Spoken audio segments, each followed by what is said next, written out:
কি অবস্থা ভাইয়া? আশা করি আপনারা ব্যাগে ভালো আছে। ঢাকার টং দোকানে যখন চা খাইতে বসি তখন যখন মানুষ জিজ্ঞেস করে যে বাড়ি কই, যখন বলি ফেনী, তখন অনেকে বলে ফেনী নোয়াখালী নোয়াখালী। তো তাদের উদ্দেশ্যে আজকের ভিডিওয়ে ফেনী জেলার বিভিন্ন তথ্য তুলে ধরা হলো। ফেনী বাংলাদেশের 64তম জেলা। এর পূর্ব নাম শমশেরনগর। 1984 সালের 6 ডিসেম্বরের আগ পর্যন্ত এটি বৃহত্তম নোয়াখালীর একটি মহকুমা ছিল। ফেনী জেলা বাংলাদেশের দক্ষিণ পূর্বাঞ্চলের চট্টগ্রাম বিভাগের একটি প্রশাসনিক অঞ্চল। ফেনীর উপজেলা 6টি, সেগুলো হলো পরশুরাম, ফুলগাজী, ছাগলনাইয়া, ফেনী সদর, সোনাগাজী ও দাগনভূঞা।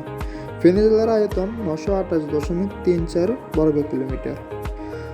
2011 সালের জনশুমারি অনুযায়ী এর জনসংখ্যা 14,37,371 জন।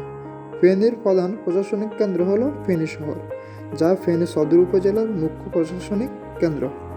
ফেনী জেলার বিভিন্ন দার্শনিক অঞ্চল রয়েছে।